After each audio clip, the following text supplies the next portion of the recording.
مومنین مومنات محرومین تمام علماء تمام شہداء اپنے محرومین میرے محرومین کو آج ہمارے ایک دوست کے بھائی کی ڈیتھ ہو گئی ہے، ایک انکل کی بھی ڈیتھ ہو گئی ہے، ان کو استاد سے سے ابتدا فرش عارف حسینی کے روح کو بسم اللہ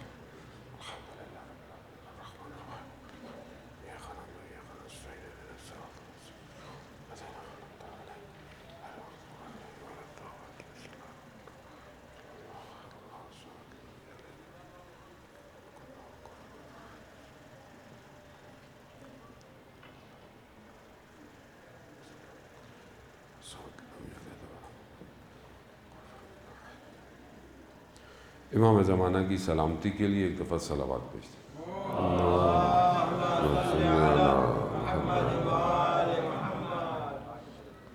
لا حول ولا قوة الا باللہ العلی العظیم حسبنا اللہ ونعم الوکیل نعم المولا ونعم النصیر اعوذ باللہ من الشیطان الرجیم بسم اللہ الرحمن الرحیم الحمد للہ رب العالمین والصلاة والسلام علی اشرف الانبیاء المرسلین نبینا سیدنا بالقاسم محمد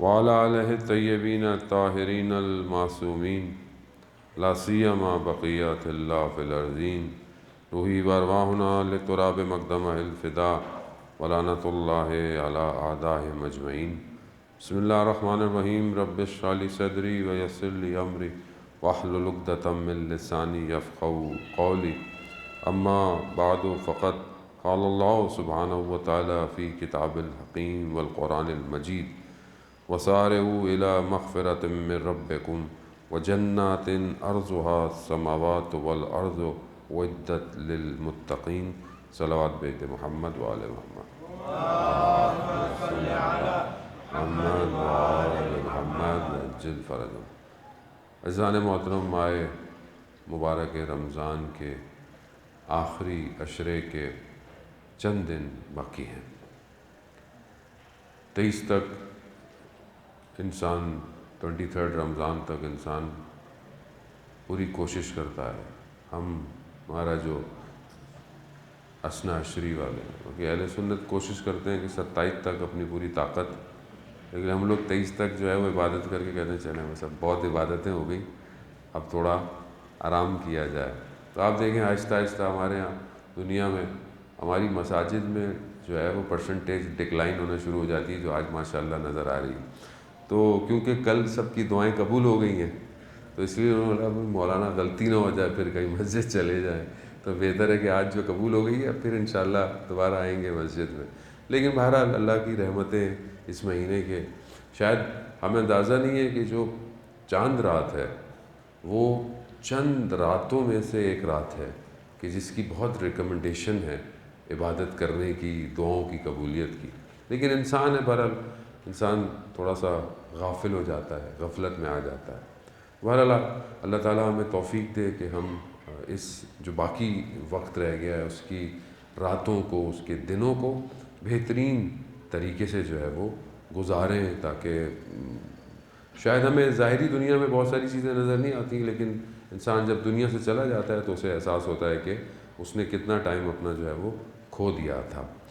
آپ کی خدمت میں بہرحال قرآن کی جو آیت ہے سورہ آل عمران کی کہ اپنے پروردگار کی مغفرت کی طرف دوڑو، جلدی کرو، اور اس کی جنت کی طرف، اور اس جنت کی پھر خدا نے فوراً ہی اس کی جو ہے وہ ایک فزیکل ہمیں سمجھانے کے لیے ڈیفینیشن بھی دے دی کہ وہ کتنی بڑی جنت ہے، یعنی آسمان اور زمین کے وڈتھ کے برابر ہے، اور کتنی آپ کو سامنے ابھی پہلے آسمان تک آدمی جو ہے وہ بس کوشش کر رہا ہے، اس کے بعد پتہ نہیں اور کتنے آسمان ہوں گے اور بلیک ہولز اور پتہ نہیں کیا کیا ہے۔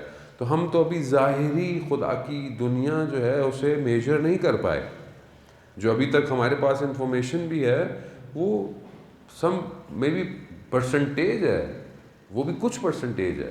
آپ خود سوچیں گے پوری گلیکسی کے سسٹم میں جس میں ہم ہیں، اس میں دنیا کی کتنی ایک فزیکل ویلیو ہے، ورلڈ جو ارتھ ہے، اس ارتھ میں آپ افریقہ، اس افریقہ میں تنزانیہ، اس تنزانیہ میں پھر آپ عروشہ، اور عروشہ میں پھر آپ اپنے ہیں، تو پھر آپ اپنے آپ کو دیکھیں تو ہماری تو، اور پھر اس گلیکسی کو with compare to other galaxies جو ٹریلین لائٹ ایئرس کے فاصلے پر ہیں انسان سے، تو آپ سوچیں کہ where we are, so we are nothing.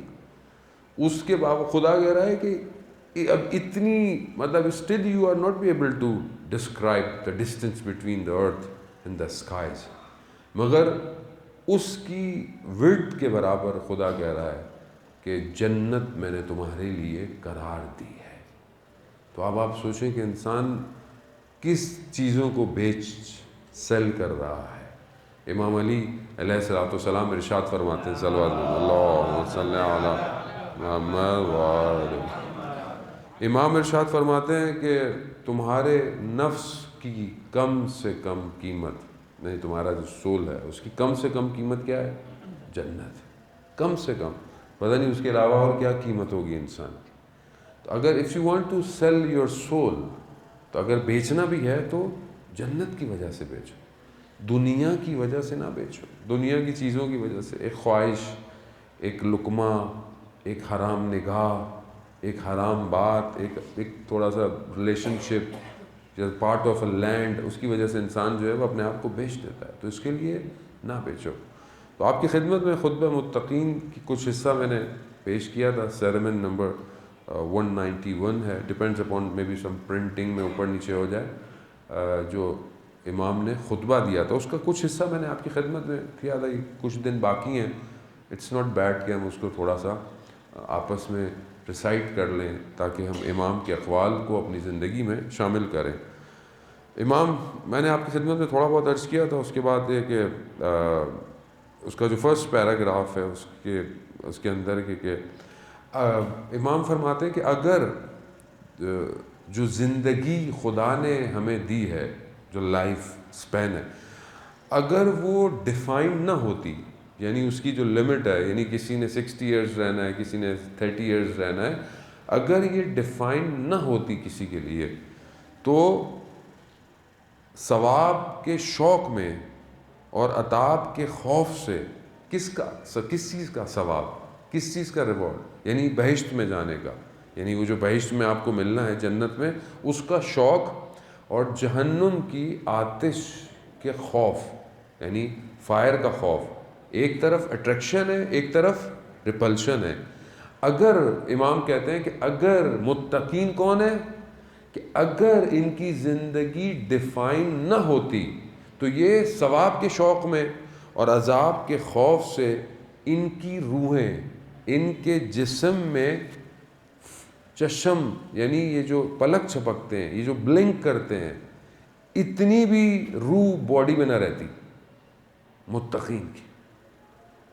یعنی آپ دیکھیں کہ یہ متقین اس شوق میں کہ انہیں خدا کی طرف بڑھنا ہے اور جہنم کا خوف ہے، اپنے آپ کو اس دنیا میں رکھتے ہی نہیں، اڑ جاتے، نکل جاتی روح.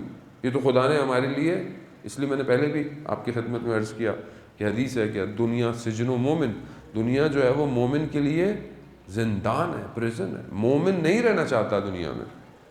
اب آپ بولے مولانا پھر کام چھوڑ دیں، کام نہیں کریں، متقین تو پھر ہم تو کچھ بھی نہیں، ایسا نہیں ہے. جو آپ کی ڈیوٹی ہے، جو آپ کی ذمہ داری ہے، وہ سب آپ کو انجام دینا ہے. لیکن اندر سے جو انسان کو شوق ہونا چاہیے، جو پیشن ہونا چاہیے، وہ کیا ہے؟ اس کی طرف پڑھنا ہے، اس کی طرف جانا ہے. یہ تو مجبوری ہے، یا یوں کہہ لیں بس خدا نے ہمیں دی ہوئی لائف، تو ہمیں اس میں سے اپرچونٹی بنانی ہے. ورنہ متقی جو تقوی اختیار کرتا ہے، جو ہائیسٹ، ڈیفینیٹلی جب امام ڈیفائن کر رہے ہیں تو ہائیسٹ لیول ڈیفائن کر رہے ہیں کہ they don't want to live in this world. پھر امام آگے فرماتے ہیں کہ خالق کی عظمت ان کے دلوں میں بیٹھی ہوئی ہے، اس لیے کہ اس کے سوا ہر چیز ان کی نظروں میں ذلیل ہے اور خوار ہے. یعنی صرف وہ عظیم ہے، وہی سب سے بڑا ہے، بزرگ ہے، یعنی اس سے بڑا کوئی نہیں ہے. باقی ساری چیزیں دنیا میں حقیر ہیں، دنیا میں کسی چیز کی اتنی ویلیو نہیں ہے. کس کے نزدیک؟ متقی کے نزدیک. متقی کے لیے اس لیے تو آسان ہو جاتا ہے دنیا کی چیزوں کو چھوڑ دینا، دنیا کی چیزوں سے گزر جانا، دنیا کی چیزوں کو کسی بھی چیز کے لیے قربان کر دینا. وہ ان کے لیے بہت آسان ہے. کیوں؟ کیونکہ ان کے لیے سب سے بزرگ کیا ہے؟ خداوند متعال کی ذات ہے. ان کو جنت پہ ایسے یقین ہے جیسے وہ اپنی آنکھوں سے جنت کو دیکھ رہے. متقین ایسی ہیں، ان کو جنت پہ یقین ہے. ہمیں، میں یہ نہیں کہتا میں اپنے بارے میں، اگر مجھے ایسا نہیں کہ میرا ایمان ہے جنت ہے، لیکن ایک ہوتا ہے یہ ایمان لانا. ایمان کی بھی کیٹیگریز ہیں. ایک تو میرا عقیدہ ہے، آئی ہیو ٹو بلیو کہ جنت ہے. ایک ہوتا ہے کہ میرے علم میں، نالج میں ہے کہ جنت ہے. ایک ہے کہ نہیں، میں دیکھ رہا ہوں. It's a different. علم ہونا الگ ہے اور علم الیقین ہونا الگ ہے. آپ کو نالج ہے، آپ کو پتہ ہے، لیکن آپ جب تک کسی چیز کو دیکھ لیتے ہیں تو دیٹس مور سیٹسفائنگ ایکچولی. جیسے حضرت ابراہیم علیہ السلام نے قرآن میں پروردگار سے کیا کہا؟ پروردگار، میرا ایمان ہے، لیکن میں اپنے اطمینان کے لیے یہ چاہتا ہوں کہ تو کیسے خلق کرتا ہے. آپ کے سامنے وہ واقعہ کہ پھر چند پرندوں کو انہوں نے لیا، خدا نے کہا قربان کرو، ان کے گوشت کو مکس کر دو، ان کو الگ الگ جگہوں پہ رکھ کر آ جاؤ، اور پھر ان کی جو چونچ ہے، ان کی جو نپ ہے، اس کو اپنے ہاتھ میں رکھو، اور پھر خدا کے اذن سے. تو دیکھو کیسے چیزیں. تو یہ کیا ہے؟ یہ پروفٹ ہے، ایمان ہے، لیکن خود ایک اور لیول انکریمنٹ میں دیکھنا چاہتا ہوں. اور دوسری طرف اللہ اکبر، امام المتقین. یہ تو ہم متقین کی صفات میں ہی، اگر ابھی میں سارا خطبہ پڑھ دیا تو ہو سکتا ہے کہ ہم بھی میں سے بھی کوئی، اللہ کرے کوئی حمام ہو کہ اس کے بعد اس کو ہم، کسی کو تو میں نہیں بول سکتا، میں اپنے آپ ہی کو کہہ سکتا ہوں کہ مجھے آپ قبرستان لے جائیے گا. تو اللہ کرے واقعاً